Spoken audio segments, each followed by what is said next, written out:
And now part of being in a movie like this is you need to be in great shape.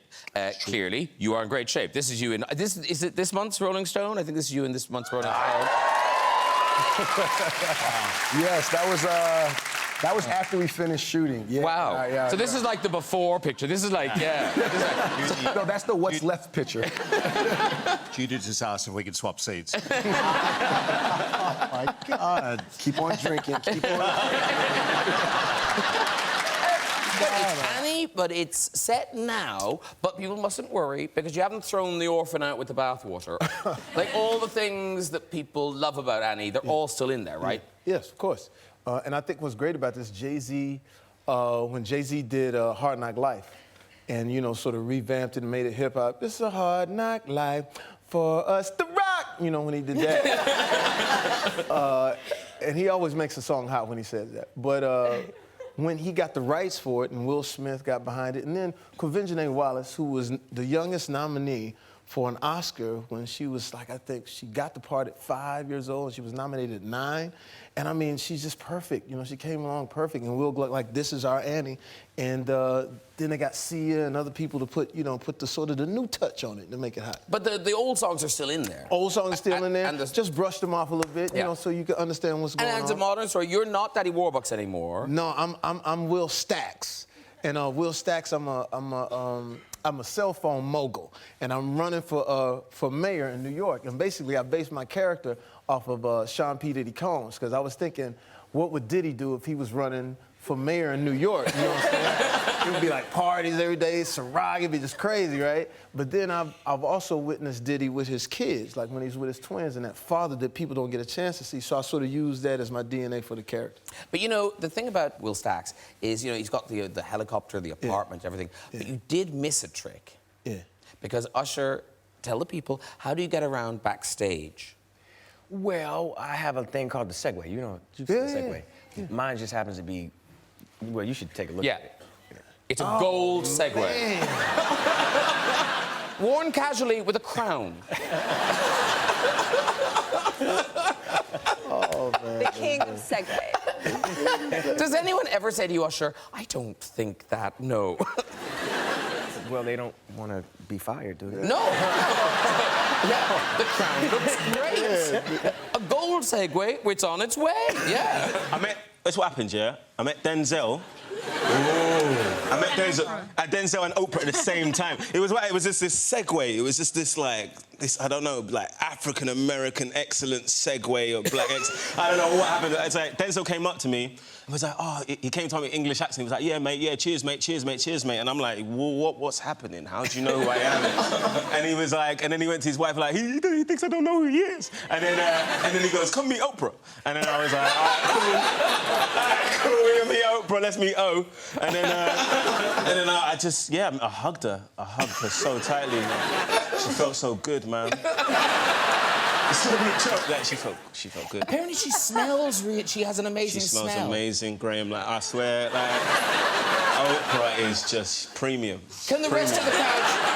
You must have all met Oprah. Does she smell amazing? I've never met Oprah, but when I do, I'm going to hug her for sure. I smell her. At the Golden Globes, but she was too far away. You got to inhale deeply. Inhale deeply.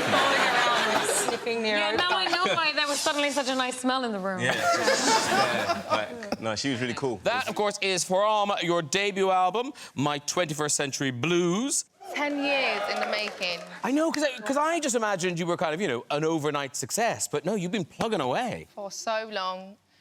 Been in the industry for a long time, really giving my all. This is my tequila and orange juice. Get it down you. You've earned it. You've earned it. Yeah. Love. But I've waited so long. I've worked so hard for this moment, and just even seeing it in your hand, like, what is that? This is really crazy.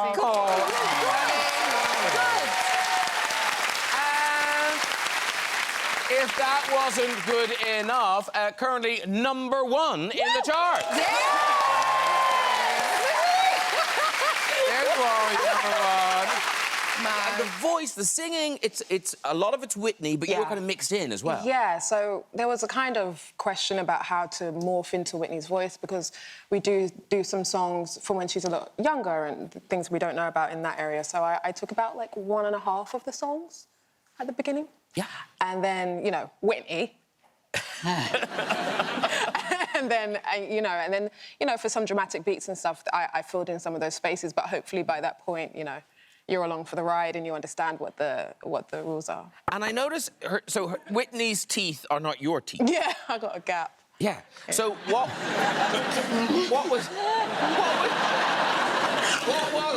were they? Were they painted in or were they? No, they were fake. They were like flippers. We had one on the bottom, one on the top. And like I had been working on the accent for about 6 months. And I thought, I was like, OK, I've got the accent down, like, I think I've got this. And then suddenly you put the teeth in, and it's like relearning it all over again, because it's... So it took a second to get used to. Did you like all of that? Was that kind of in your wheelhouse? You know, I didn't... No, it wasn't. And I never even... I just assumed that there'd be somebody else to do all of the fighting. It's a big movie. You know, like, they'll be like, they've got people for that. And then it was like, no, boot camp starts. I was like, boot who? And it was every day with the Dora Milaje training in the sweltering heat with sticks and spears, learning fight choreography. I had never done anything like that in my life. I didn't even think I would be doing it myself. But Michaela, is it true that you have wrestled with Winston? Yes, we have wrestled. No, I thought you told them that. I was like, how did this come up? I haven't told anybody that. So I don't know. It's gotta just say, it's not in the film. Oh. It's not in the film. I don't know how you knew that. But yes, we have wrestled a couple of times. Yeah. OK. Yeah. And is that where the finger thing comes from? No. You set these up really... that's a really interesting setup. No. The finger thing was just... The finger thing was just something that I would just, like, do on set, just to, like, bring the vibe sometimes, I know. And then I would just a little bit. It's just what it is. It is what it is. We've been tested. We'd have to... No, but, yeah. And then, no, we would sometimes wrestle. Obviously, it's a bit of a mismatch. So... She lost when I sat on her. And then at one point, you, like, sort of used me as, like, a hoover. You just, like, had me by the ankle and was just, like, hoovering around. Yeah, no, it was fun. Yeah, we're close. Yes, very. Yes. Now, we've got to talk about names, because actually, Stormzy, the last time you were on, I didn't ask you. So how old were you when you became Stormzy? I was about... How old was I? Maybe about 12, 13. Yeah. And where did it come from? How did it happen? It's not that exciting, you know? I'm still asking. I was sat on my sofa in... You're right, it's a bit dull so far. Yeah. It doesn't get any better. And I was in my front room and I was with my cousin and... Does anyone remember MSN? Yeah? All right, cool. I didn't think everyone would remember it, but MSN, and I just thought God just put it in my head and I was like, Stormzy. And I went on MSN and I changed my screen name to Stormzy. And that was it, and then the rest was history. Yeah. Did you like storms? No, nothing. Nothing, there was nothing. I weren't into storms, I weren't, like, fast as lightning, I weren't nothing. Just... So there was no deep philosophical insight? No, nothing. I just thought this would sound good and that. But isn't it amazing that you stuck with it? There wasn't a time when you were, like, 16 going, I've got to ditch this Stormzy thing. It's funny, though, because when I hear my name sometimes, I laugh at it. Like, when people are like, Stormzy, I'm like, who's that? Yeah. We must mention, Viola, the next project, you are playing another real person, slightly more famous. Share with the group who you're going to be. Michelle Obama. And I wish that somebody had taken me aside when I thought about that and said, OK, now, Viola, let me give you, let's have a little bit of vodka. And really think about this, because people love Michelle Obama. They feel like they know her, they own her, and they don't want anything that's negative to touch her. Now, as an actor, you're like, okay, where's the mess? Where's the complexity? How am I going to do that with Michelle Obama? But How am I going to do that? Has she given you her blessing? Oh, yeah, listen, everything you think, feel, see with Michelle Obama is all that she is, okay? We know that. But I always say, you could talk to my husband, you could talk to my daughter, you could talk to my mom about me if someone were going to play me in a biopic, but you would still only know 40 or 50% of me. you're not going to know some deep, dark secrets that I wouldn't even share with the people who are closest to me. And it's all that info that you gather as an actor to create another human being. Yeah. So now I got Michelle Obama. What do I do with that?